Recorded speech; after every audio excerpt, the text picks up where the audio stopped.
السلام علیکم. Programme night edition میں ہم آپ کو خوش آمدید کہتے ہیں. ناظرین, 9 مئی کے بعد سے پنجاب میں پی ٹی آئی کے اندر سے استحکام پاکستان پارٹی وجود میں آئی. اسی طرح کے پی کے سے پی ٹی آئی پارلیمنٹیرینز وجود میں آئی, جس کے چیئرمین ہیں اور سابق وزیر اعلیٰ کے پی کے پرویز خٹک صاحب ہیں, جن کا یہ دعویٰ ہے کہ وہ نئے الیکشنز میں اب بڑا زبردست ان کا منشور ہے اور وہ اس منشور کے مطابق ہی عوام کی جو امیدیں ہیں اس پر پورا اتریں گے. پرویز خٹک صاحب نے ہمیشہ یہ بات کی ہے کہ چاہے پیپلز پارٹی ہو, چاہے نون لیگ ہو, یا جس جماعت کا وہ حصہ رہے ہیں پاکستان تحریک انصاف, یہ پارٹیاں صرف منشور دیتی ہیں, کبھی آج تک کسی پارٹی نے دیے ہوئے منشور پر عمل نہیں کیا. یہ جو منشور ہوتے ہیں یہ صرف الیکشن میں عوام کو اپنی طرف اٹریکٹ کرنے کے لیے بڑے بڑے جو ہے نا وہ خواب دکھائے جاتے ہیں, لیکن آج تک کبھی کسی پارٹی نے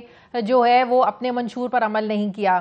اب دیکھنا یہ ہے کہ پنجاب میں استحکام پاکستان پارٹی جو ہے وہ اپنے منشور پر کتنا عمل کرتی ہے, اور کے پی کے میں جو پی ٹی آئی پارلیمنٹیرینز ہیں جس کے چیئرمین پرویز خٹک صاحب ہیں, وہ کے پی کے میں جو اپنا منشور ہے ان کا اس پر کتنا عمل کرتے ہیں. لیکن ساتھ ہی ان کا یہ بھی ماننا ہے کہ کے پی کے میں آج بھی پی ٹی آئی کا ایک اسٹرانگ ووٹ بینک ہے.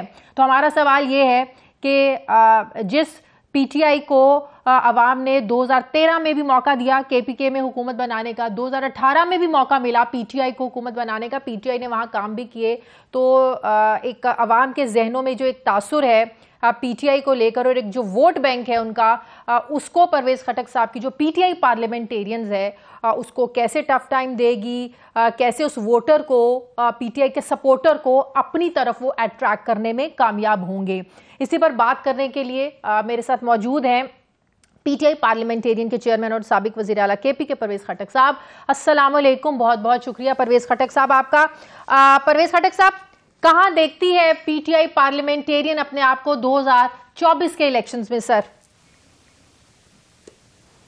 دیکھیں, ہماری پارٹی کو بنے ہوئے تقریباً 2.5 مہینے ہو چکے ہیں اور ہم اپنی محنت کر رہے ہیں, ضلعوں میں جا رہے ہیں, لوگ شامل ہو رہے ہیں اور محنت کریں گے. اب اس وقت تو میں کچھ نہیں کہہ سکتا کہ آگے کیا ہوگا, لیکن جو مجھے نظر آ رہا ہے کہ ہمارے ساتھ وہ لوگ آ رہے ہیں جن کا اپنا ووٹ ہے, جن کی اپنی طاقت ہے, وہ لوگ شامل ہو رہے ہیں. تو اور ساتھ ساتھ میرے اپنے ذاتی تعلق ہے صوبے میں, ہر ضلع میں, اور مجھے یہ بھی پتہ ہے کہ کون سا گروپ اکٹھا ہو جائے, کس ضلع میں کون سا خاندان, کون سا گروپ. تو رزلٹ یہ 2018 میں بھی یہ ہوا کہ اس سے پہلے میں نے تقریباً 60% جو الیکشن جیتے ہیں یہ سب کو میں نے شامل کیے, اور مجھے پتا تھا کہ فلانا اکٹھا ہوگا تو پھر الیکشن جیتا جائے گا. اسی راستے میں چل رہا ہوں, جہاں پر میرے تعلق ہے اس کو استعمال کر رہا ہوں. لوگ آ رہے ہیں اور میرے پاس وہ لوگ آ رہے ہیں جن کا اپنا ووٹ ہے, جن کی اپنی طاقت ہے. جن کا اپنا ووٹ نہیں ہے وہ کسی اور چیز پہ ڈیپینڈ کرے, میں ان کی طرف نہیں جا رہا. تو ہمارا کافی ضلعوں میں پروگرام ہو چکے ہیں. 2018 کی آپ نے بات کی, 2018 اور آج میں فرق یہ ہے پرویز خٹک صاحب, 2018 میں عمران خان صاحب کا نام جڑا تھا جو آج نہیں ہے. تو آپ نہیں سمجھتے اس چیز سے فرق پڑے گا؟ لیڈر سے بڑا فرق پڑتا ہے.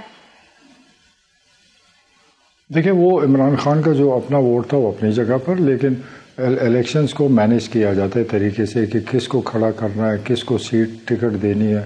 اس طرح تو ہوا میں کوئی نہیں جیتتا. تو ہم نے بہترین لوگوں کو ٹکٹ دیا, ہمیں پتہ تھا کہ انہوں نے جیتنا ہے. مجھے یاد ہے کہ 2018 الیکشن سے پہلے میں نے کھل کر کہہ دیا تھا کہ ہم 70 سیٹیں جیتیں گے, اور تقریباً ہم 70 جیتے ہیں, اور ہمارا ووٹ 12 لاکھ سے 25 لاکھ ہو گیا تھا. یہ خالی عمران خان کا ووٹ نہیں تھا, ہم نے یہاں کام کیے, ریفارمز کیے, صحت کارڈ لائے, بہت ساری چیزیں کی, اور پولیس کو بہتر کیا, ایجوکیشن بہتر کی, ہیلتھ نظام ٹھیک کیا, پٹواری کو ٹھیک کیا, رشوت پہ کافی کمی آئی, اور ایک سسٹم بن گیا تھا, کوالٹی آف ورک بن گیا تھا, گڈ گورننس ہو رہی تھی. اس کے اثرات آج بھی ہیں. لوگ ہمیں دعائیں دیتے. میرٹ کا سسٹم لے آئے, نوکری میرٹ پر ہوتی تھی, ٹرانسفر میں انٹرفیئرنس نہیں ہوتا تھا. تو اداروں کو ہم نے ادارے بنا دیے, کیونکہ ادارے اگر خود کام نہیں کریں گے اور وہاں سفارشی لوگ آئیں گے تو کبھی ڈیلیور نہیں کرتے. تو ہم چاہتے ہیں کہ ادارے اپنا کام کریں, ہم اپنا کام کریں. ہمارا تو کام ہے کہ ہم پالیسی دیں, پروگرام دیں, اور پھر وہ ہم ان سے امپلیمنٹ کرائیں. ہم تو بیوروکریٹ کے پالیسی پہ نہیں چل سکتے, ہمارے اپنا ایک پروگرام ہوتا ہے. تو یہی جیسے آپ نے انٹروڈکشن میں بتایا کہ جو پارٹی آتی ہے منشور دیتی ہے, عمل نہیں کرتی. تو میں نے 5 سال حکومت کرائی جو پی ٹی آئی کا منشور تھا, اس کو پورا میں نے امپلیمنٹ کیا. لیکن افسوس تب ہوا کہ وہاں وفاق میں حکومت آئی, پنجاب میں آئی, تو نہ وہ منشور پہ عمل کر رہے تھے, دوسری دفعہ آپ وزیر اعلیٰ کیوں نہیں بن سکے؟ اتنا آپ نے کام کیا, ہر ادارے میں میرٹ لے کر آئے, میرٹ پہ بھرتیاں ہوتی تھیں, تو اتنا کام کرنے کے بعد پھر پرویز خٹک صاحب دوسری بار وزیر اعلیٰ کیوں نہیں بن سکے؟ کیونکہ عمران خان کا کسی پہ اعتماد نہیں تھا. میں جو پہلی دفعہ وزیر اعلیٰ بنا, یہ مجھے عمران خان کی مجبوری تھی.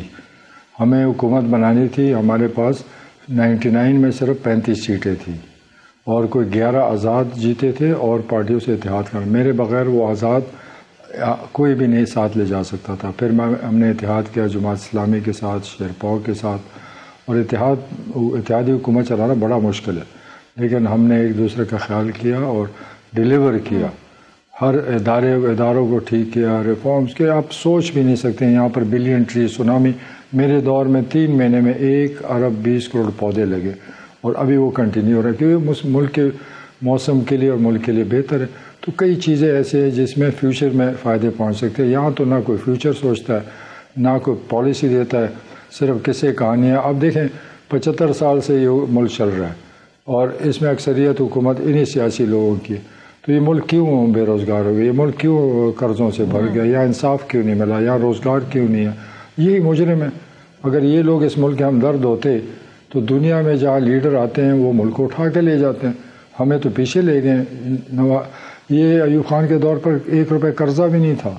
انہوں نے قرضے لے کر عیاشی کر کے جب واپسی کا وقت آ گیا تو اب دینے کے قابل نہیں ہیں. جب اور قرضہ واپس کرنے کے لیے اور قرضہ لیتے ہیں, جب قرضہ دیتے ہیں وہ تو شرائط لگتے ہیں کہ آپ کو یہ مہنگا کرنے کا. تو ہم ایک ایسی جال میں پھنس گئے, تو اس میں نکلنا پڑا. اور میں دیکھتا ہوں کہ ان لیڈروں کے پاس کوئی ہے ہی نہیں فیوچر کی پالیسی کہ کیسے قرضوں سے ہمیں نکالیں گے, کیسے یہاں پر انڈسٹری آئے گی, کیسے ڈالر آئے گا, کیسے یہ مہنگائی ختم ہوگی. چیزیں ہیں جو 2018 میں انہیں حکومت ملی تو ان کی کوئی پالیسی نہیں تھی. اگر دیکھیں پالیسی ہوتی, عمران خان نے تو قسم کھائی تھی کہ میں نے قرضہ نہیں لینا. انہوں نے بھی وہی سسٹم شروع کیا, قرضے لیے. عمران خان کے دور میں کوئی عدالتوں میں انصاف نہیں آیا, تھانے ٹھیک نہیں ہوئے, پٹواری ٹھیک نہیں ہوا, ہیلتھ کے ریفارمز نہیں ہوئے. اگر وہ پنجاب میں نہیں کر سکتے, اسلام آباد میں تو کر لیتے نا. اسلام آباد میں تو 50-60 تھانے ہیں, 50-60 پٹوار خانے ہیں, 50-60 ہاسپٹل ہیں. اس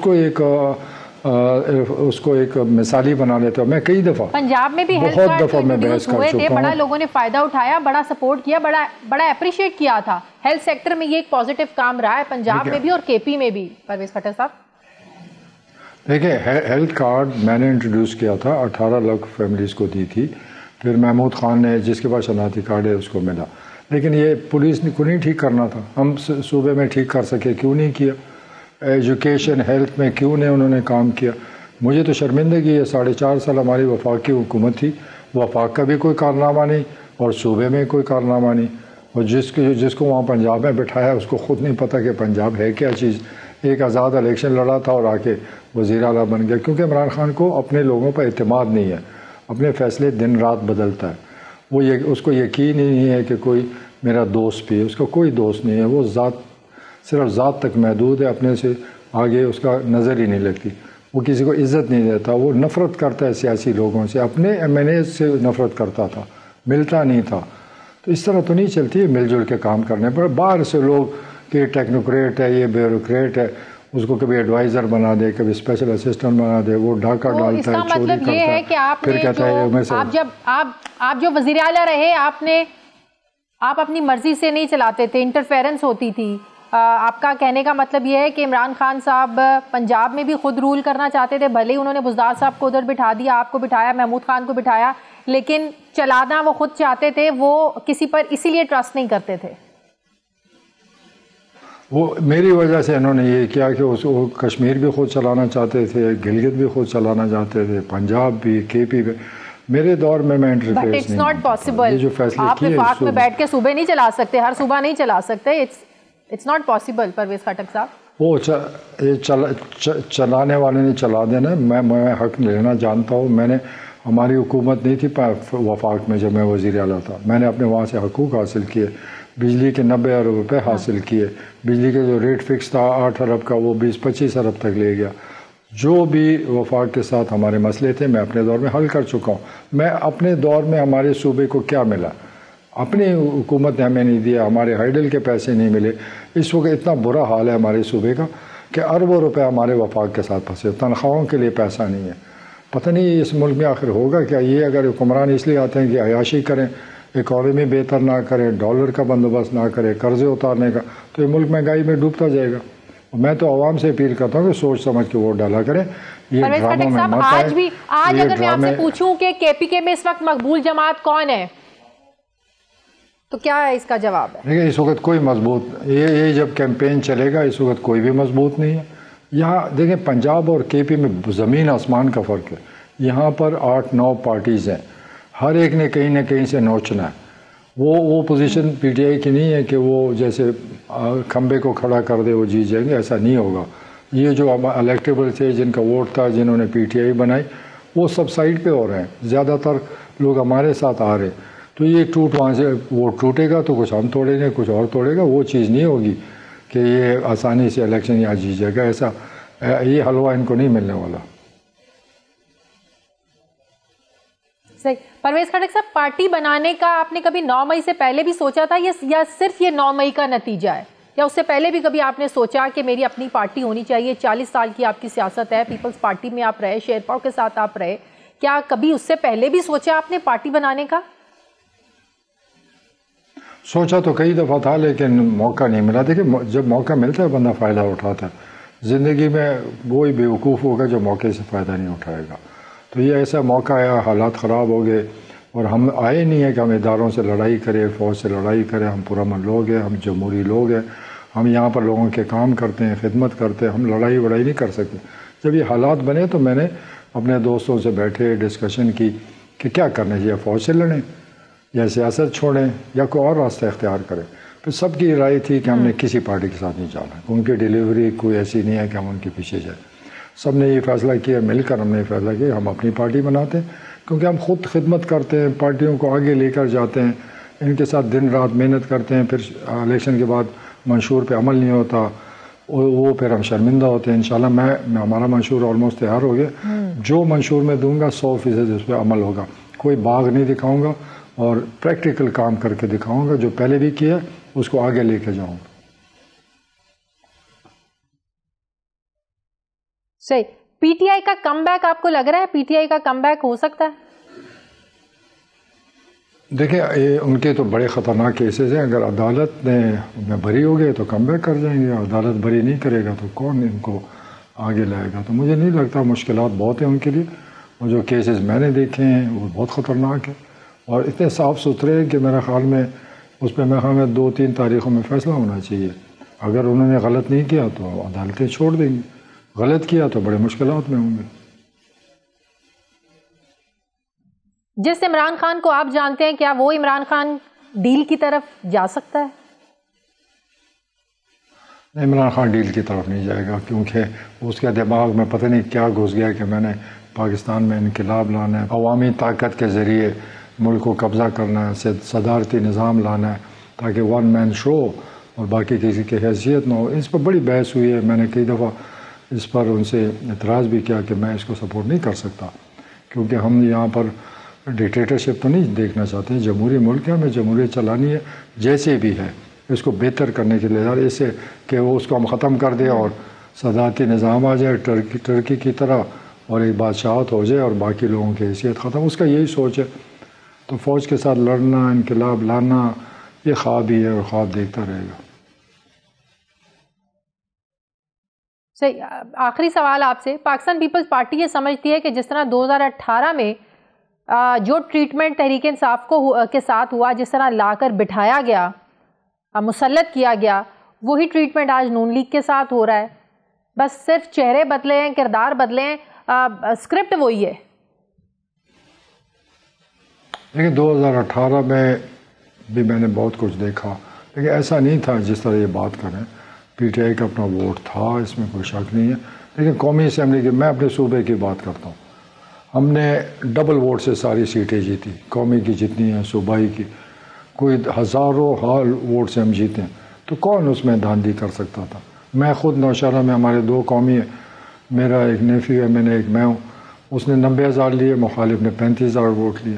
میں نے 84,000 ووٹ لیے، مخالف نے 40,000 لیے، اس طرح صوبے میں بھی ڈبل لیے، اس طرح باقی قومی حلقوں میں اب ذرا رزلٹ نکال کے دیکھ لیں تو 30 40,000 ووٹ کا فرق ہے۔ تو دھاندلی تو وہاں ہوتی ہے جہاں 1500 کو ہو دھاندلی ہو جائے، تو ایسا نہیں ہے جس طرح یہ کہہ رہے ہیں، اور یہ تو جو ہو رہا ہے ایک تماشا ہے، ہم دیکھ رہے ہیں۔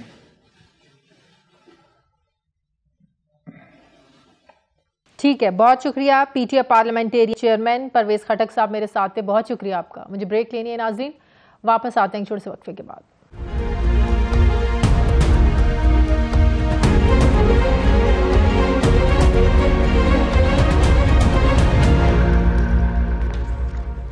بریک کے بعد ایک بار پھر سے آپ کو خوش آمدید کہتے ہیں۔ جیسے کہ ہم بات کر رہے ہیں کہ جب بھی الیکشنز آتے ہیں سیاسی جوڑ توڑ بھی ہوتے ہیں، اتحاد بنتے بھی ہیں، جو ماضی کے حریف رہتے ہیں وہ حلیف بھی بنتے ہیں، طرز سیاست بالکل مختلف ہو جاتا ہے۔ اب جب سے الیکشن کی ڈیٹ اناؤنس ہوئی ہے 8 فروری، ہم دیکھ رہے ہیں کہ نئے اتحاد بننا شروع ہو گئے ہیں۔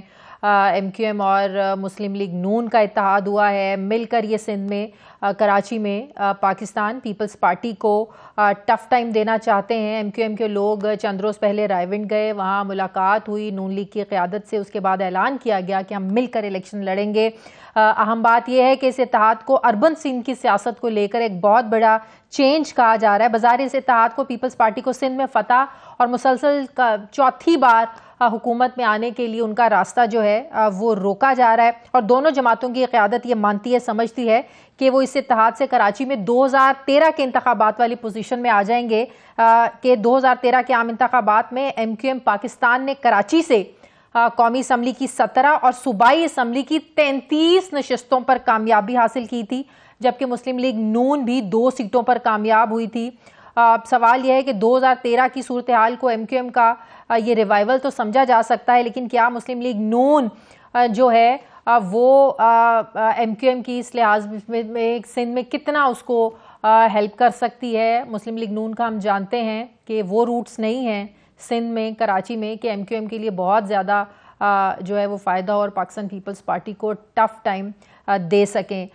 پھر مسلم لیگ نون کے ادوار میں ہی ہم نے دیکھا کہ ایم کیو ایم کے خلاف آپریشنز ہوئے، لیکن آج یہ لوگ اکٹھے ہو رہے ہیں، اور ایم کیو ایم کے بارے میں تو یہ کہا جاتا ہے کہ ایم کیو ایم اسی پارٹی کے ساتھ اتحاد کرتی ہے جو حکومت میں ہوتی ہے، لیکن اس بار کچھ مختلف اس لیے ہوا کہ ایم کیو ایم نے پہلے اتحاد کر لیا ہے۔ کیا ایم کیو ایم سمجھتی ہے کہ آنے والی جو حکومت ہے وہ مسلم لیگ نون کی ہے؟ میں بات کروں گی، مجھے ایم کیو ایم کے سینئر رہنما مصطفیٰ کمال صاحب مجھے جوائن کر رہے ہیں۔ السلام علیکم۔ کس طرح آپ لوگوں نے کوئی بھانپا ہے، جانچا ہے یا پتہ ہے کہ مسلم لیگ نون نے حکومت کرنی ہے؟ کیونکہ اکثر کیا ہم نے یہی دیکھا ہے جب حکومتیں بنتی ہیں اس کے بعد نون لیگ ایم کیو ایم فیصلہ کرتی ہے کہ کس کے ساتھ جا کر ملنا ہے، چاہے وہ کراچی سندھ کی سیاست ہو، چاہے وہ وفاق کی سیاست ہو۔ تو اس بار مسلم لیگ نون کے ساتھ اتحاد کرنے کی کیا یہی وجہ ہے کہ ایم کیو ایم یہی سمجھتی ہے کہ آنے والی حکومت نون لیگ کی ہے؟ جی، پی ایم ایل این کے ساتھ جو ہے وہ ہمارا اس حکومت سے پہلے بھی جو 16 مہینوں کی جو ریلیشن شپ رہی ہے، اس میں ہمیں کچھ پلیزنٹ سرپرائزز ملے جو کہ خوشگوار تھے، اور اس میں سب سے بڑی بات یہ کہ جو سینسس ہو رہا تھا یہاں پر، جس کو صوبائی حکومت جو پیپلز پارٹی کی تھی وہ ہمیں 1,30,00,000 لوگوں پہ کراچی کو لاک کر چکی تھی۔ 7 اپریل کو اعلان کر دیا کہ سینسس کی ڈیٹ کمپلیٹ ہو گئی ہے، اور کراچی کی آبادی 1,30,00,000 ہے، وزیر اعلیٰ، ڈی سیز، اے سیز اور انیومریٹرز مل کر۔ اسی پی ایم ایل این کے وزیر اعظم نے ہمیں ایکسیس دیا، ہمارے ثبوت و شواہد کے اوپر ہماری بات سنی، احسن اقبال صاحب نے بات سنی، اور 4 یا 5 دفعہ ڈیٹس بڑھایا ہے انہوں نے، اور جب 23 جولائی کو جا کر جب سینسس کی ڈیٹ ختم ہوئی ہے تو کراچی کی آبادی 1,30,00,000 سے 2,03,00,000 پر جا کر کلوز ہوئی۔ دیٹ مینس کہ 73,00,000 لوگوں کو گنے بغیر یہ پیپلز پارٹی پروونشل گورنمنٹ اس کو جو ہے وہ لاک کر رہی تھی۔ تو یہ پہلی دفعہ ہماری اور ابھی بھی یہ پوری نہیں ہے، لیکن ہماری تھوڑی سی گریونسز کے اوپر جو ہے وہ اس پہ سنوائی ہوئی ہے، اور یہ ایک اچھا قدم ہم نے دیکھا۔ دوسری بات یہ کہ ہمارے پاس چوائسز کیا ہے. پیپلز پارٹی جس طرح سے ایروگینٹ ہوئی ہوئی ہے, بات سننے کے لیے تیار نہیں ہے, اپنے پیسے سے پاور سے قبضہ کرنا چاہتی ہے, دلوں کو نہیں جیتنا چاہتی, اور وہ اپنے پیسے سے الیکشن لڑنا نہیں چاہتی, الیکشن خریدنا چاہتے ہیں, اور وہ اپنے پولیس والوں کو لگا کر, اپنے انیومریٹرز کو, اپنے ڈی سیز کو, اپنے اے سیز کو لگا کر وہ سرکاری طور پر الیکشن خریدنا چاہتے ہیں. 15 سالوں میں ایک قطرہ پینے کا پانی نہیں دیا. جو پانی آتا تھا اس پانی کی لائنوں پہ بھی ہائیڈرنٹ بنا کر اربوں روپے کا پانی بیچتے ہیں.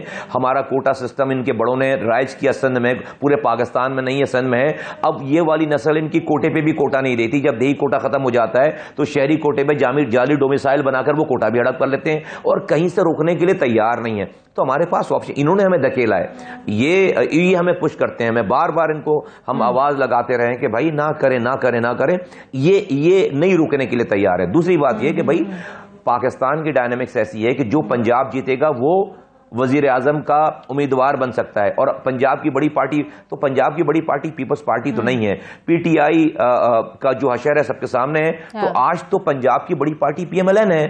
تو ڈیفینیٹلی جو ہے وہ ہمیں آج اس ملک میں آئینی ترامیم چاہیے, جس کے جو کوئی بڑی پارٹی کر سکتی ہے اس کے ساتھ ہمیں جوڑنا چاہیے. اس لیے کہ اس ملک کا اب مسئلہ کسی وزارت سے حل نہیں ہونے والا. ہمیں 3 آئینی ترامیم چاہیے, اور اس ملک میں جو صوبائی خود مختاری کے نام پر مذاق ہوا ہے 18ویں ترمیم میں, اب وہ جو ہے یہاں پر ضلعی خود مختاری چاہیے. ہر حال میں ضلعی خود مختاری جب تک آپ نہیں کریں گے, جب تک آپ NFC ایوارڈ کی طرح PFC ایوارڈ نہیں دیں گے, جب تک آپ لوکل گورنمنٹ کے الیکشن میں یہ نہیں لکھیں گے کہ جب تک ملک میں لوکل گورنمنٹ کے ساتھ بھی آپ کا اتحاد رہا, آپ نے ہمیشہ اپنے جو مطالبات ہیں, اپنے تحفظات ہیں, وہ ان کے سامنے رکھے, چاہے وہ پیپلز پارٹی تھی, چاہے وہ مسلم لیگ نون تھی. لیکن ہمیشہ ہم نے دیکھا کہ MQM اگر کسی بات پہ ناراض ہوتی تھی تو وہ ایک ہی بات ہوتی تھی کہ ہمارے ساتھ جو وعدے کیے تھے وہ پورے نہیں ہوئے. ہم نے پچھلی حکومت میں بھی دیکھا کہ مسلم لیگ نون کے ساتھ آپ لوگوں کے جو ایگریمنٹ تھے وہ بھی شہباز شریف صاحب نے پورے نہیں کیے. جو MQM تھی وہ گاہے بگاہے آ کے پریس کانفرنس میں اس کا ذکر کرتی تھی کہ شہباز شریف صاحب نے ہمارے ساتھ کیے گئے وعدے پورے نہیں کیے. تو یہ اعتراضات, یہ شکایات تو آپ کی ہمیشہ رہی ہیں کہ آپ شامل ہو جاتے ہیں لیکن کوئی سنتا نہیں ہے بعد میں MQM کی. نہ تو جبھی تو حشر دیکھ لیں نا پاکستان کا کیا ہو گیا ہے. اگر ہماری بات نہ سن کر پاکستان بڑا جو ہے وہ سپر پاور بن چکا ہوتا تو کہتے بڑا اچھا کیا ہماری بات نہ سن کر. ہم اپنے حقوق ہی مانگ رہے ہیں نا, ہم اپنے کوئی پلاٹ پرمٹ تو نہیں مانگ رہے. تو ہماری بات نہ سن کر ان حکومتوں میں جو آپ کہہ رہی ہیں تو حشر کیا کر دیا ہے پاکستان کا.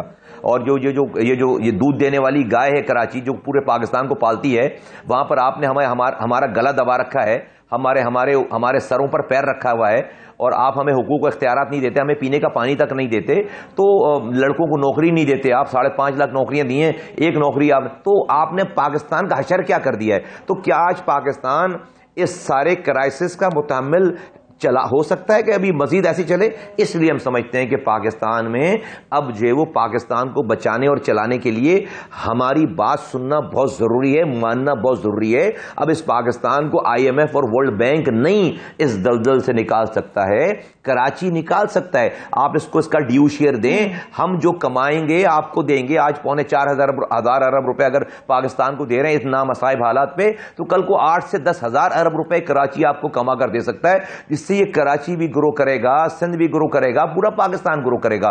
تو آپ کی بات بالکل ٹھیک ہے. ہمارے پاس آپشنز کیا رہ جاتے ہیں؟ بالکل یہ ناانصافیاں ہوئی ہیں, لیکن ان ناانصافیوں کا اگر صرف نقصان ہمیں ہوتا تو ہم کہتے چلو بھی بڑا اچھا کر لیا, آپ نے پاکستان کا فائدہ کر لیا, ہمارا نقصان کر دیا. آپ نے پاکستان کا بیڑا غرق کر دیا نا.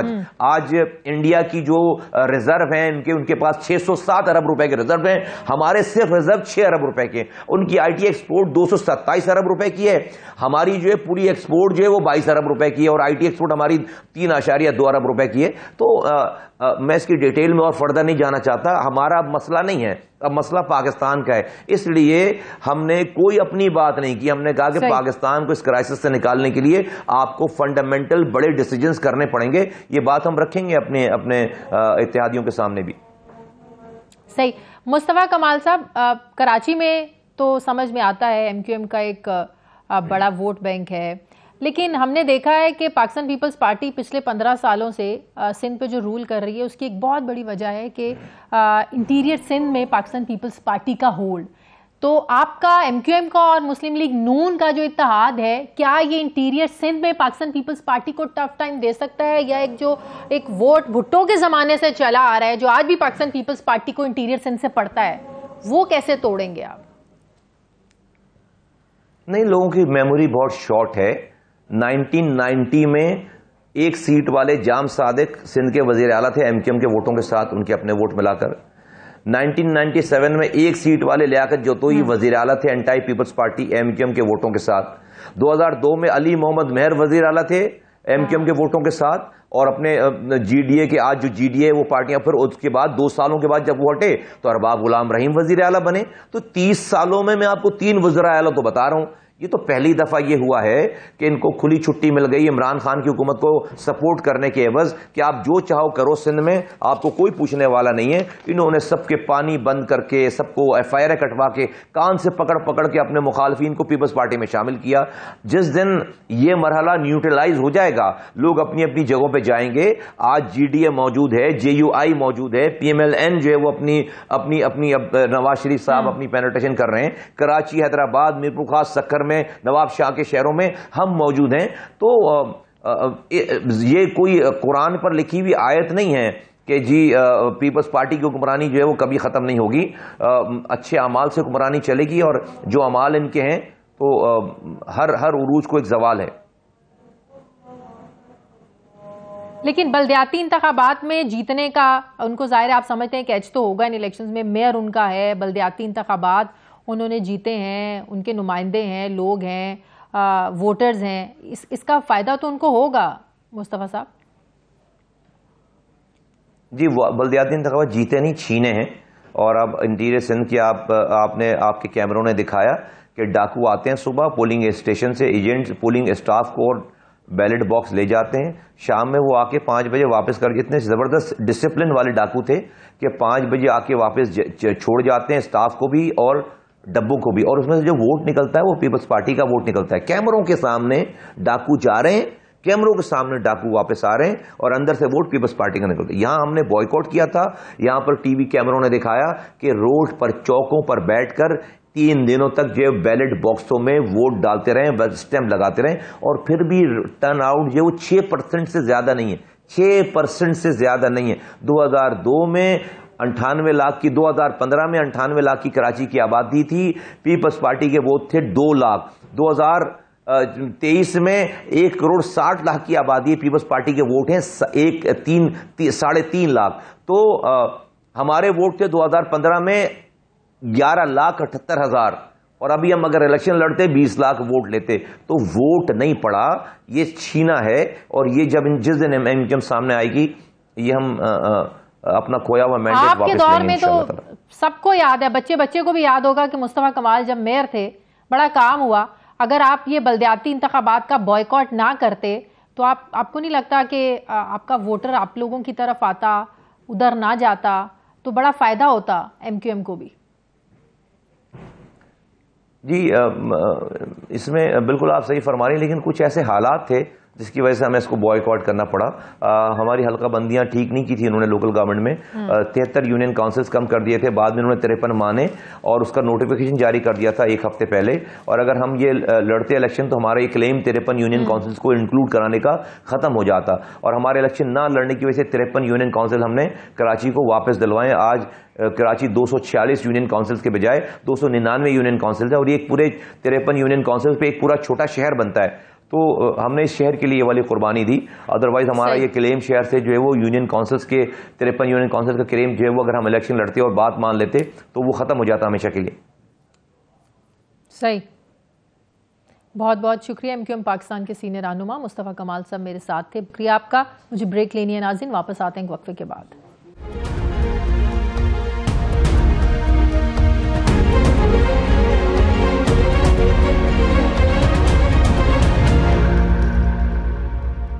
بریک کے بعد ایک بار پھر سے آپ کو خوش آمدید کہتے ہیں ناظرین. جیسے الیکشن قریب آتے ہیں، جیسا کہ ہم بات کر رہے ہیں، مختلف سیاسی جماعتوں کے درمیان جو اتحاد ہوتے ہیں، جوڑ توڑ ہوتا ہے، یہ کوئی نئی بات نہیں ہے. یہ ہر بار الیکشنز کے دنوں میں ہوتا ہے. الیکشن سے 2-4 مہینے پہلے یہ ساری کام شروع ہو جاتے ہیں. چند روز پہلے ہم نے دیکھا ایک ایسا اتحاد ہوا مسلم لیگ نون اور ایم کیو ایم کے درمیان یہ وہی مسلم لیگ نون ہے جس کے دور میں ایم کیو ایم کے خلاف آپریشنز بھی ہوتے رہے ہیں. ہم دیکھتے ہیں بہت سے ایسے اتحاد ہوتے ہیں جو ماضی میں ایک دوسرے کے حریف رہے ہوتے ہیں, ایک دوسرے پر تنقید کرتے ہیں اور اپنے فوائد کے لیے, اپنے سیاسی فوائد کے لیے وہ ایک دوسرے کے حلیف بن جاتے ہیں, دوستی کر لیتے ہیں, اتحاد کر لیتے ہیں. کچھ ایسی ہی صف بندیاں, کچھ ایسے ہی اتحاد ہمیں 2024 8 فروری کو جو الیکشنز ہونے جا رہے ہیں اس کے لیے ہمیں نظر آ رہے ہیں. جیسے کہ میں نے ذکر کیا ایم کیو ایم اور مسلم لیگ نون کا اتحاد. ویسے تو ایم کیو ایم ہمیشہ اسی پارٹی کے ساتھ اتحاد کرتی ہے جو حکومت میں ہوتی ہے, لیکن اس بار ایم کیو ایم نے کچھ مختلف یہ کیا ہے کہ حکومت کسی پارٹی کی بننے سے پہلے ہی اتحاد کسی پارٹی کے ساتھ کر لیا ہے اور وہ ہے مسلم لیگ نون. یہ اتحاد سندھ میں ہوا ہے. میں بات کروں گی اسی پر. مجھے جوائن کر رہے ہیں مسلم لیگ نون کے سینئر رہنما رانا تنویر حسین صاحب. السلام علیکم, بہت بہت شکریہ رانا صاحب آپ کا. رانا صاحب, جیسے کہ میں نے کہا سیاسی جوڑ توڑ, اتحاد یہ کوئی نئی بات نہیں ہے جب الیکشنز ہوتے ہیں, لیکن ابھی جو اتحاد ہوا آپ لوگوں کا ایم کیو ایم کے ساتھ, آپ لوگ کراچی میں سندھ میں ایم کیو ایم کو کیا دے سکتے ہیں؟ مسلم لیگ نون تو سندھ میں کوئی مضبوط جماعت نہیں ہے, کراچی میں کوئی مضبوط جماعت نہیں ہے. کیا صرف پاکستان پیپلز پارٹی کا راستہ روکنے کے لیے آپ ایم کیو ایم کا ساتھ دے رہے ہیں؟ نہیں شازیہ, دیکھیں پہلے تو میں سندھ کی بات کروں کہ وہ پی ایم ایل این کی کیا پوزیشن ہے. پی ایم ایل این نے کئی دفعہ وہاں سے بڑی میجورٹی لی ہے, بلکہ انٹیریئر سندھ سے بھی ہمارے بہت سارے ایم این اے الیکٹ ہوتے رہے, چاہے وہ 90 کا دور ہو یا 97 کا دور ہو. آپ کو بھی یاد ہوگا کہ نمبر 1 ہوتا تھا جو ہمارے ساتھ انٹیریئر سندھ سے بھی ہوتے تھے, اور بڑے بڑے وہاں پہ جو الیکٹیبلز ہیں, مار ہیں یا مکسی ہیں یا دوسرے لوگ جو مہرانی ہیں, بہت سارے نام ہیں جو وہاں ہمارے ساتھ چلتے تھے اور وہ الیکٹ بھی ہوتے تھے. سومروز ہیں, تو ابھی کراچی سے بھی ہم سیٹیں لیتے رہے ہیں. تو پیچھے کیونکہ کافی سارے ہماری پارٹی پرابلم میں رہی ہے تو اس طرح وہ موبلائز نہیں کر سکی, لیکن وہاں بینک جو ووٹ بینک ہے وہ پی ایم ایل این کا ہے. کراچی میں بہت زیادہ ہے, ہمارے ورکرز ہیں. آپ نے دیکھا جب میاں نواز شریف صاحب 21 کو آئے ہیں تو وہاں پہ جو ہماری توقع تھی, جتنی گاڑیاں ہوئیں ٹرین میں ہمارے بک کی, اسے کئی گنا زیادہ وہاں پہ لوگ اکٹھے ہوئے, اور ہمارے لیے مشکلات تھی کہ کس طرح ان کو ہم پرووائڈ کریں لوجسٹک سپورٹ. تو اس لیے ووٹ بینک تو ادھر ہے, لیکن ابھی ہمارے پاس جو الیکشن لڑنے والے بھی کچھ لوگ ہوتے ہیں. تو میرا حال یہ ایک بہتر فیصلہ ہے کہ جو کراچی میں ہمارا ووٹ بینک ہے اس کے لیے ہم کسی سے سپورٹ لیں جو ایک ووٹ بینک والی جماعت ہے, اور وہ ایم کیو ایم ہے کراچی میں, اور ہم بھی ہیں وہاں. کراچی میں تو چلیں آپ کو اگر ایم کیو ایم کی سپورٹ مل جاتی ہے, لیکن انٹیریئر سندھ, اندرون سندھ سے تو ہمیشہ آپ کو پتہ ہے اگر پاکستان پیپلز پارٹی سندھ میں رول کرتی آئی ہے, پچھلے 15 سالوں سے وہ رول کر رہی ہے, تو اس کی ایک وجہ یہی ہے کہ وہ دیہی علاقوں سے, انٹیریئر سندھ سے جیتتی آئی ہے. تو کیا ایم کیو ایم اور مسلم لیگ نون مل کر آپ کو لگتا ہے کہ انٹیریئر سندھ سے پاکستان پیپلز پارٹی کو ٹف ٹائم دے سکتے ہیں رانا صاحب؟ لیکن انٹیریئر سندھ کی جو سچویشن ہے, میں سمجھتا ہوں کہ بہت عرصے سے ایک لمبی ٹائم کے لیے ہم وہاں پہ ایک کھلا میدان چھوڑا ہوا تھا پیپلز پارٹی کے لیے, اور وہاں پہ اس طرح ہم نے کام نہیں کیا یا ہم پہ اپنی انٹری نہیں ڈالی جو کہ ڈالنی چاہیے تھی. میں آج بھی کہتا ہوں کہ ہمیں نہیں یہ میدان چھوڑنا چاہیے تھا. اور پیچھے جو ہوا, میاں نواز شریف صاحب باہر چلے گئے یا جیلوں میں رہے, تو یہ ایک سچویشن تھی جیسے پیپلز پارٹی کو موقع ملا, کیونکہ ہمیں بہت سارے لوگ کہتے رہے جو وہاں سے الیکٹ ہوتے تھے کہ خدا کے لیے آپ ہمارے ساتھ رابطہ کریں, آپ سندھ میں آئیں اور ہم آپ کے ساتھ چلنے کو تیار ہیں اور چلیں گے. اور وہ خاصی تعداد تھی جو الیکٹ ہو سکتے ہیں, اور وہ آہستہ آہستہ کر کے خاصی میجورٹی وہ پی پی پی میں چلے گئے فائنلی, جو کہ بالکل لائک مائنڈڈ نہیں تھے پیپلز پارٹی کے. اوور اے ڈیکڈز, یہ آج کی بات نہیں ہے, اوور اے ڈیکڈز وہاں پہ وہ ان کے حریف رہے ہیں پولیٹیکلی. تو جب ان کو کوئی راستہ نہیں ملا, تو یہ ماضی میں آپ لوگوں کی کمزوری رہی ہے کہ آپ لوگ اس طریقے سے انٹیریئر سندھ کو فوکس نہیں کر سکے جو کرنا چاہیے تھا. اب جو سندھ کی صدارت دی ہے بشیر میمن صاحب کو, کہا جا رہا ہے کہ نون لیگ کے اندر اس بارے میں بڑے اختلافات ہیں, سندھ سے کچھ لوگ مسلم لیگ نون کے بڑے ناراض ہیں بشیر میمن کو صدارت دینے سے. دیکھیں وہ قیادت کا فیصلہ ہے، میں تو اتنا نہیں کچھ کہہ سکتا اس پہ، لیکن یقینی طور پہ جو پرانے لوگ ہوتے ہیں کچھ جنہوں نے کام کیے ہوتے ہیں مشکل وقت میں، وہ اس سے ان کو ضرور تھوڑی سی ہارڈ برننگ ہوتی ہے، لیکن دوسری طرف یہ ہے کہ یہ ایک لیکن نقصان تو پھر اس کا بھی ہوتا ہے نا، جو پرانے لوگ ہیں کیا آپ اور وہ اس لگن سے یا اس جوش سے کام کریں گے؟ میرا خیال ہے وہ کریں گے، کیونکہ بشیر میمن کا یہ ہے کہ وہ کافی ایکٹیولی کر رہے ہیں. انہوں نے کافی، جب میاں نواز شریف صاحب نے آنا تھا 21 کو، تو ان کے استقبال کے لیے انہوں نے جس طرح موبیلائز کیا وہاں پہ لوگوں کو، اپنے ورکرز کو، تو اس سے ایک ایسا میسج گیا کہ ہمیں ایک ایسا شخص وہاں پہ چاہیے جو واقعی، جو ہمارے جینوئنلی ایک پرابلم تھا کہ ورکرز کو موبیلائز نہیں کیا جا رہا، ان کے لیے ایک ایسا شخص جو موبیلائز کر سکتا ہے، بھاگ دوڑ کر سکتا ہے اور اس کے کنیکشن بھی ہیں، اس کو لایا جائے. تو میرا لیے ایسی بات نہیں ہوتی، لوگ آتے ہیں، لیکن یقینی طور پہ یہ بات ضرور ہے کہ کچھ ریزرویشن ہوتی ہے پرانے لوگوں کی، جو ساتھ پارٹی کے چلتے ہیں، تکلیفوں میں بھی، مشکل وقت میں بھی. لیکن رانا صاحب، سندھ میں آپ لوگوں کا ٹارگٹ کیا ہے؟ کراچی سے کتنی سیٹیں نکال سکتے ہیں؟ انٹیریئر سندھ پر جو اب آپ فوکس کر سکتے ہیں، کیا ٹارگٹ ہے مسلم لیگ نون کے مائنڈ میں جس کو آپ اچیو کرنا چاہ رہے ہیں ایم کیو ایم کے ساتھ مل کے؟ دیکھیں کراچی تو میرا کافی حد تک ہمیں کچھ سیٹیں وہاں سے مل جائیں گی، اور ایم کیو ایم کو بھی زیادہ سیٹیں ملیں گی پہلے سے، اور ہمیں بھی کچھ سیٹیں مل جائیں گی. یہ ایک بہتری آئے گی اور ہمیں وہاں سے کچھ ریپرزنٹیشن چاہیے جو کہ مل جائے گی. انٹیریئر سے بھی میرا کچھ نہ کوئی نہ کوئی الیکٹیبلز، وہاں پہ تو رورل ایریا ہے، وہاں جس طرح کلچر ہے وہ بھی آپ کو پتہ ہے، اور 15 سال سے حکومت رہی ہے. انہوں نے بڑا ایک ان کا بڑے کانسٹیچوئنسی لیول پہ انہوں نے اپنے آپ کو کافی لیکن بلدیاتی، بالکل آپ صحیح کہہ رہے ہیں، اس چیز کا بھی ان کو ایج ہے. 15 سال سے حکومت رہی ہے، پھر بلدیاتی انتخابات ان کا جیتنا، میئر ان کا ہے، یہ بھی تو ایک بہت بڑا ایج ہے رانا صاحب. ہاں، کراچی میں انہوں نے جس طرح بھی الیکشن ہوئے، جس طرح کے وہاں پہ لاز ہیں، لوکل گورنمنٹ کے لاز ہیں، لاز دیکھیں لوکل گورنمنٹ کے شازیہ جو لاز ہیں نا، جو لوکل باڈیز کہہ لیں یا لوکل گورنمنٹ کہہ لیں، اس پہ تو خیر علیحدہ آپ کو بات کریں، لوکل گورنمنٹ ہونی چاہیے نہ کہ لوکل باڈیز. یہ بڑا پرانا کنسیپٹ ہے. جب لوکل باڈیز کی بات آپ کرتے ہیں تو وہ 18ویں ترمیم میں یا اس سے پہلے بھی یہ پروینشل سبجیکٹ ہے، لیجسلیشن وہاں سے ہوتی ہے. یہ یونیفارم قسم کا ایک ہونا چاہیے پروگرام، اور امپاور کرنا چاہیے میں نیچے کی سطح پہ. ابھی کراچی میں ان کا میئر ہے، ان کو ایج ہے، کیونکہ بالکل میئر کی بڑی کنٹریبیوشن ہوتی ہے بہتر کرنے میں چیزیں، لیکن تبھی ان کو اس کا فائدہ ہوگا جب وہ ڈیلیور کریں گے، پرفارم کریں گے، اور وہاں پہ کراچی کی کو لوگوں کو نظر آئے گا کہ میئر نے اس میں کوئی امپرومنٹ کی ہے، سوک کمیونٹیز ہیں یا دوسری ان کے معاملات بہتر ہوئے ہیں. اگر ڈیلیور نہیں کر رہے ہوتے، پرفارم نہیں کر رہے ہوتے، تو پچھلے 15 سالوں سے رانا صاحب وہ رول نہ کر رہے ہوتے سندھ پہ. نہیں، میں کراچی کی بات کر رہا ہوں.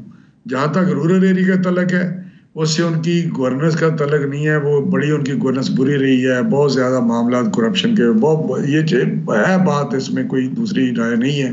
وہاں پہ اتنی ڈیولپمنٹ نہیں وہ کر سکے جتنے ان کے پاس فنڈز تھے، لیکن وہاں پہ کیونکہ رورل ایریا ہے اور کنسٹیچوئنسی کو انہوں نے مضبوط کیا ہے، ایڈمنسٹریشن ان کے پاس رہی ہے، تھانہ کچہری ان کے پاس رہا ہے، ڈیولپمنٹ ان کے پاس رہی ہے، انہوں نے ادھر کام کیا ہے. اور جو لوگ الیکشن جیت سکتے ہیں یا جیتے رہے ہیں وہ ان کے ساتھ ہیں. آپ کو بھی نیشنل اسمبلی کا بھی پتہ ہے، پروونشل اسمبلی کا بھی پتہ ہے سندھ کا، تو نام آپ کے ذہن میں نیشنل اسمبلی کے تو کم سے کم ہیں. تو میں سمجھتا ہوں یہ ان کو ایج ہے، لیکن انشاءاللہ پہلے ہم نے کام نہیں کیا سندھ میں، ابھی کریں گے. میاں صاحب سے ایک امید ہے لوگوں کو پورے پاکستان میں کہ وہ آئے ہیں تو چیزوں کو بہتر کریں گے. تو میرا چیزیں ڈیفینیٹلی ہمیں صحیح. اب ذرا دوسرے صوبوں کی طرف آ جائے رانا صاحب. یہ تو ہم نے بات کر لی سندھ کی. بلوچستان میں آپ لوگ باپ پارٹی کے ساتھ اتحاد کرنے جا رہے ہیں، ان کے ساتھ مل کے آپ لوگ وہاں پر الیکشن لڑیں گے. یہ وہی باپ پارٹی ہے جنہوں نے 2018 میں، جنہیں آپ اسٹیبلشمنٹ کی ٹیم کہتے تھے، اسٹیبلشمنٹ کی پارٹی کہتے تھے اب، اور انہی کی وجہ سے آپ لوگوں کی 2018 میں حکومت ختم ہوئی تھی بلوچستان سے.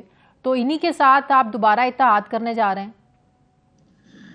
دیکھیں میں آپ کو ایک بات بتاؤں جو ایک صحیح بات ہے کہ جو پارلیمانی سسٹم ہے نا، اس میں جو نمبر گیم جو ہے نا وہ سب سے زیادہ اس کا رول ہوتا ہے کہ کس طرح گورنمنٹ بنتی ہیں، چاہے صوبائی اسمبلی میں ہو یا نیشنل اسمبلی میں ہو. اور نمبرز پاکستان میں جس طرح کے بھی ابھی حالات ہیں، کچھ لوگ الیکٹ ہوتے ہیں، کچھ لوگ تو پارٹیوں کے جنرلی نظریات پہ اور پارٹیوں کے بڑے پرانے ساتھی ہوتے ہیں، چلتے رہتے ہیں اور الیکٹ بھی ہوتے ہیں. کچھ لوگ ایسے ضرور پرسنٹیج مطلب کہ نمبرز ملنے ضروری ہیں، بھلے ایسی پارٹیز کے ساتھ ہاتھ ملانا پڑ جائے جنہوں نے ماضی میں نقصان پہنچایا، جن کی وجہ سے آپ لوگوں کی حکومتیں گری ہوئی ہوں، تو اگلے الیکشن میں انہی کے ساتھ آپ لوگوں کو اگر حکومتیں بنانے کے لیے موقع ملے اس سے بھی گریز نہیں کرتے. یہ کیا سیاست ہے؟ حکومت بنا کے جو آپ پرفارم کر سکتے ہیں، جو آپ ڈیلیور کر سکتے ہیں، جیسے بلوچستان ہے، اگر پی ایم ایل این کو موقع ملے تو وہاں پہ گورنمنٹ اب ہم بنا لیں تو یقینی طور پہ بلوچستان کے لیے جو ایک ہمارا پروگرام ہے یا ویژن ہے، بلوچستان میں ایک خوشحال اور ترقی یافتہ بلوچستان ہو جائے، ان کی محرومی دور ہو جائے، جو بلوچستان میں ایک فیلنگ ہوتی ہے یا بات کی جاتی ہے. تو یہ نظریہ تھا تو 2018 میں پھر یہی پارٹی آپ کی ان کی وجہ سے آپ کی حکومت کیوں گرتی؟ آج وہ پھر کیسے آپ کا ساتھ دیں گے؟ پھر کیسے آپ لوگ ساتھ اکٹھے الیکشن لڑیں گے؟ بات پھر نظریات کی نہیں ہے، بات پھر سیاسی مفاد کی ہے رانا صاحب. نہیں، پارلیمانی سسٹم میں اگر آپ یہ کہیں کہ کون سی ہے، آپ نے ہندوستان میں دیکھا کہ ایک دفعہ جو بی جے پی کے خلاف جو گورنمنٹ بنی تھی کولیشن، جس میں کانگریس بھی شامل ہوئی لیکن وہ گوڈا پرائم منسٹر بنے، تو وہ ایک چیزیں ہوتی ہیں کہ پارلیمانی سسٹم میں الیکشن سے پہلے یا الیکشن کے بعد اگر آپ کی کلیئر کٹ میجورٹی نہ ہو یا آپ محسوس کریں تو آپ ڈیفینیٹلی حکومتیں بنانے کے لیے الائنسز کرتے ہیں، لوگوں کو ساتھ ملاتے ہیں. ابھی یہ پی ٹی آئی کی گورنمنٹ تھی 2018 میں بنی، تو اس نے عمران خان نے ان لوگوں سے بھی ملایا جن کو وہ کہتا تھا سب سے بڑا پنجاب کا ڈاکو ہے. اس نے کہا یہ ایم کیو ایم والے قاتل ہیں اور اس کے ساتھ بیٹھے ہوئے تھے. تو یہ ایک لمبی سٹوری ہے جو لائسنس کی ہے، لیکن پارلیمانی سسٹم. کے پی کے میں کیا پوزیشن ہے؟ کے پی کے میں مولانا صاحب کے ساتھ مل کر الیکشن لڑیں گے؟ کے پی کے میں اپنے آپ کو کہاں دیکھ رہے ہیں آپ لوگ؟ کے پی کے میں میرا خیال ہے گورنمنٹ بنے گی، ایک مخلوط حکومت ہوگی، ڈیفینیٹلی ہوگی. پی ٹی اے کی نہیں ہوگی، کیونکہ ابھی پرویز خٹک نے بہت بڑا دڑا جو الیکٹیبلز کا ہے اس کو ساتھ ملایا ہے. مولانا صاحب کا ایک اپنا ووٹ بینک ہے، اے این پی ہے، دوسرے لوگ ہیں. تو دیکھیں یہ الیکشن کے بعد ہی چیزیں سامنے آئیں گی، لیکن یہ ضرور ہے کہ وہاں پہ شاید کلیئر کٹ میجورٹی کسی کا نہ آئے. پی ٹی آئی نے بڑا کام کیا ہے کے پی کے میں، یہ تو پرویز خٹک صاحب بھی مانتے ہیں کہ آج بھی پی ٹی آئی کا ایک سٹرونگ ووٹ بینک ہے کے پی کے میں. بڑی محنت کرنی پڑے گی، اتنا آسان نہیں ہے وہاں پر پی ٹی آئی کے ووٹر کو توڑنا. رانا صاحب نہیں، میں بتاؤں کہ یہ بات کہنا انہوں نے بڑا کام کیا. 10 سال ان کی حکومت رہی ہے، 10 سال میں جس طرح کی وہاں بیڈ گورننس رہی ہے، کرپشن رہی ہے، میں یقین کریں، لیکن اس کے باوجود ان کا ووٹ بینک ہے جس کو ڈنڈ پڑا ہے. اور وہ ڈنڈ آپ کو نظر آئے گا الیکشن میں کہ کتنا روین ہوا ہے، کتنا ووٹ ان کا بھٹا ہے. اور ساتھ ہی ساتھ دوسری پارٹی کا بھی ووٹ بینک ہے. یہ نہ آپ کہیں کہ وہاں پہ نہیں ہے، اور وہاں آپ کی جو سچویشن ہے وہ تھوڑی ڈیفرنٹ ہوئی ہے. ٹھیک ہے، بہت شکریہ. مسلم کے سینئر رہنما رانا تنویر حسین صاحب میرے ساتھ ہیں. مجھے بریک لینی. ناظرین واپس آتے ہیں چھوٹے سے وقفے کے بعد.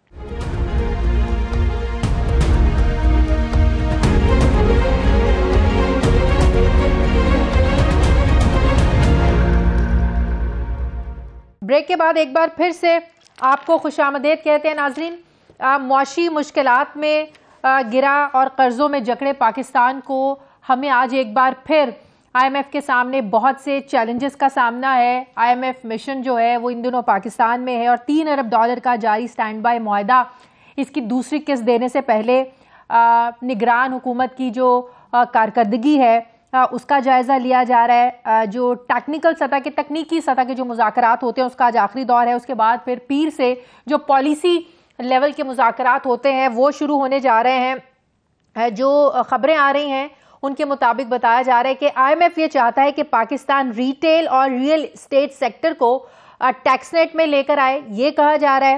اور پہلے مرحلے میں دکانداروں پر فکس ٹیکس لگانے کی تجاویز بھی دی جا رہی ہیں اور اس پر پھر غور کیا جا رہا ہے. اب سوال یہ ہے کہ یہ کتنا پریکٹیکل ہے, کتنا قابل عمل ہے. فکس ٹیکس کی جو تجویز دی جا رہی ہے, اس کے بعد جو IMF مشن ہے, یہ جو زرعی آمدنی ہے اس پر بھی ٹیکس لگانے کی بات کر رہا ہے, اور ڈالر کے مقابلے میں روپے کی قدر میں جو اضافہ ہے اس معاملے کو بھی ڈسکس کیا ہے کہ کیسے ملکی جو کرنسی ہے یہ بہتر ہو سکتی ہے. اب دوسری کیس حاصل کرنے سے پہلے پاکستان کو جو بیرونی فنانسنگ گیپ ہے اس کو بھی کور کرنا ہے, اور جو حکومت ہے, نگران حکومت, یہ بڑی پر امید ہے کہ ہم اس گیپ کو, فنانسنگ جو گیپ ہے, بیرونی جو سرمایہ کاری ہے اس سے کور کرنے میں ہم کامیاب ہو جائیں گے. ایک جو بڑی اہم بات ہے وہ IMF نے جو ایک اپنی رپورٹ میں ایک جو پروجیکشن دی ہے وہ بڑی الارمنگ ہے, جس میں کہا گیا ہے کہ جون 2024 میں ڈالر 343 تک ہو جائے گا. یہ کن وجوہات کی وجہ سے جو IMF وہ یہ کہہ رہا ہے, ڈاکٹر حفیظ پاشا صاحب نے اپنے آرٹیکل میں بھی اس چیز کا ذکر کیا ہے, لیکن ہمیں یہ سمجھنا ہے کہ کن وجوہات کی بنا پر ان کن چیزوں کو پیش نظر رکھتے ہوئے IMF یہ پریڈکٹ کر رہا ہے کہ 2024 جون میں جو ڈالر ہے وہ 343 پر چلا جائے گا. ابھی ہم نے دیکھا کہ ڈالر کی پرائز نیچے آنا شروع ہوئی تھی, ایک دم پھر سے اوپر جانا شروع ہو گئی ہے, جس کی وجہ یہ تھی کہ افغان ٹرانزٹ ٹریڈ کا جو غلط استعمال ہو رہا تھا اس کے خلاف کارروائی ہوئی, جس کی وجہ سے ڈالر کنٹرول ہوا. لیکن IMF کی جو پریڈکشن ہے یہ کتنی پریکٹیکل ہے, اور کیا واقعی یہ ہونے جا رہا ہے, تو ہماری جو اکانومی ہے اس پر اس کا کتنا اثر پڑے گا, اسی پر میں بات کروں گی. مجھے ماہر معاشیات ڈاکٹر حفیظ پاشا صاحب جوائن کر رہے ہیں.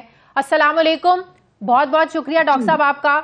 ڈاکٹر صاحب, میرے لیے جو بڑی الارمنگ چیز تھی اس چیز کو دیکھنا کہ جو IMF یہ جو پروجیکٹ کر رہا ہے کہ جون 2024 میں ڈالر 343 کا ہو جائے گا, آپ نے بھی اپنے ایک آرٹیکل میں اس کا ذکر کیا.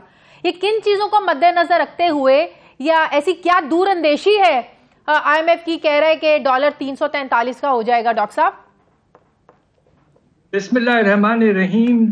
آپ نے ماشاءاللہ ایک بہت ہی مناسب انٹروڈکشن دیا ہے. IMF سے جو بات چیت چل رہی ہے, دیکھیے پچھلے سال اگرچہ ہم نے درآمدات کو فزیکلی کنٹرولز کے تھرو کم کیا تھا اور ایکسچینج ریٹ کو زیادہ نہیں استعمال کیا تھا, آپ کو یاد ہوگا, اس کے باوجود پچھلے سال ہمارا روپے کی قدر میں 42% کمی آئی تھی, نمایاں طور پر کمی آئی تھی.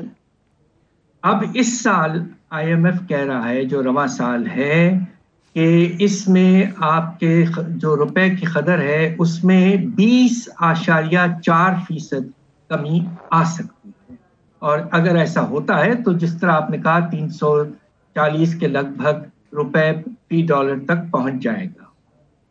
بات دراصل یہ ہے کہ IMF نے یہ شاید اس بیسس پہ کیلکولیشن کیا ہے کہ پچھلے سال کے سامنے یہ آدھا ہے تقریباً اضافہ, اور اس لیے کوشش یہ کی جا رہی ہے کہ ہم نے جو ایگریمنٹ کیا ہے IMF کے ساتھ اس میں واضح طور پر کہا ہے کہ market based exchange rate policy ہوگی. اب درآمدات پہ کوئی فزیکل کنٹرول نہیں لگائیں گے جس طرح آپ نے پچھلے سال لگایا تھا, اور دوسری طرف آپ یہ انشور کریں گے کہ جو اوپن مارکیٹ ریٹ ہے اور جو آفیشیل آپ کا انٹر بینک ریٹ ہے اس میں صرف 1.25% فرق ہوگا, تقریباً نہ ہونے کے برابر. اب ہوا یہ کہ بیچ میں اسٹیٹ بینک نے ایکسچینج کمپنیوں پر حملہ کر دیا, تقریباً ان کو بند کر دیا, مارکیٹ میں کافی تبدیلی آتی رہی, روپے کی قدر میں اضافہ ہوتا رہا, پھر اب گرنے لگا ہے پھر سے. تو IMF یہ کہہ رہا ہے کہ چونکہ آپ کو ایکسچینج ریٹ پالیسی استعمال کرنا ہے اپنے درآمدات کو کنٹرول کرنے کے لیے, اس لیے آپ کو مناسب ایڈجسٹمنٹ کرنی پڑے گی اپنے روپے میں. یہ بات ان کی واضح طور پر وہ یہ کہہ رہے ہیں. مطلب کہ درآمدات پر پابندی لگانا ضروری نہیں ہے, صرف ہمیں کنٹرول کرنا ہے.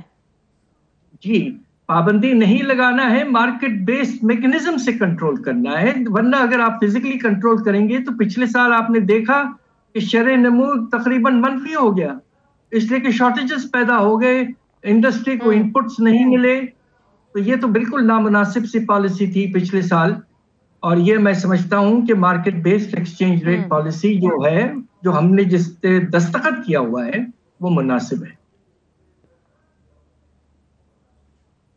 تو آپ کو لگتا ہے یہ اقدامات اگر یہ ہو جاتے ہیں جو بات آئی ایم ایف کر رہا ہے اور جو ساتھ پریڈکٹ کر رہا ہے 343 کی، تو یہ کنٹرول ہو سکتا ہے ڈاکٹر صاحب؟ جی کوشش تو یہ ہونی چاہیے کہ، البتہ یہ اچھی بات ہے کہ ہمارے درآمدات میں پہلے 3-4 مہینوں میں اتنا بڑا اضافہ نہیں ہوا جتنا خطرہ تھا، مگر پچھلے مہینے ہم نے دیکھا کہ تقریباً 5 ارب ڈالر تک پہنچ گئے آپ کے درآمدات۔ اگر اس لیول تک یہ آگے چل کر باقی مہینوں میں بھی رہتے ہیں تو خطرہ ضرور موجود ہے کہ آپ کا تجارتی خسارہ حد سے زیادہ پھر سے بڑھنا شروع ہو جائے گا، اور اس کا پریشر آپ کے کرنسی اور ریزروز تو اس کے لیے ہمیں اپنی ایکسپورٹس کو بڑھانا ضروری ہے، اور ایکسپورٹ کے لیے آپ کو پتا ہمارا ٹیکسٹائل سیکٹر ہمیشہ آگے رہا ہے، جس کو ہمیشہ ہر حکومت نے بڑا سپورٹ کیا ہے۔ جی بالکل سپورٹ کرنے کی ضرورت ہے، مگر ہوا یہ ہے کہ پچھلے کچھ عرصے سے جو انسینٹیوز ہم دیا کرتے تھے اپنے ایکسپورٹس کو، ٹیکسٹائلز کو، وہ ہم نے پچھلے کچھ سالوں سے واپس لے لیے، خاص طور پہ آئی ایم ایف کے پریشر کی وجہ سے۔ آئی ایم ایف کہتا ہے آپ کو انسینٹیو دینا ہے تو صرف ایکسچینج ریٹ سے دیجئے۔ یہ جو آپ نے کیا کہ بجلی کے نرخوں میں سبسڈی، آپ نے پھر ڈومیسٹک سیلز ٹیکس کو زیرو ریٹ، آپ نے فائنینسنگ میں سبسڈی یا لوور انٹرسٹ ریٹ، یہ ساری حرکتیں جو ہم کرتے رہے پچھلے بہت سالوں سے، اس کو منع کر دیا گیا۔ ایمنیسٹی سکیمز بڑی ہر حکومت نے متعارف کروائیں۔ جی بالکل، اور اب پوزیشن یہ ہے کہ یہ سارے ہٹا دیے گئے ہیں، اور آئی ایم ایف کہہ رہا ہے اس لیے بھی ایکسچینج ریٹ کو استعمال کرنا ضروری پڑ گیا ہے تاکہ ہمارے ایکسپورٹرز کی پروفیٹیبلٹی اتنی بری طرح سے نہ گرے۔ اب ساتھ ساتھ آپ دیکھیے پچھلے کچھ ہفتوں سے بجلی کی نرخوں میں 2 گنا اور اب گیس میں 2 گنا آپ نے اضافہ کر دیا ہے، تو ہمارے ایکسپورٹرز تو بری طرح سے پس جائیں گے۔ تو یہ بھی ایک بڑا مسئلہ ہے کہ آپ کو ہمارے ایکسپورٹرز کو پراپر انسینٹیوز دینے ہیں تاکہ وہ اپنے ایکسپورٹس بڑھائیں۔ پچھلے 4 مہینے میں ایکسپورٹس میں کوئی اضافہ نظر نہیں آیا ہے۔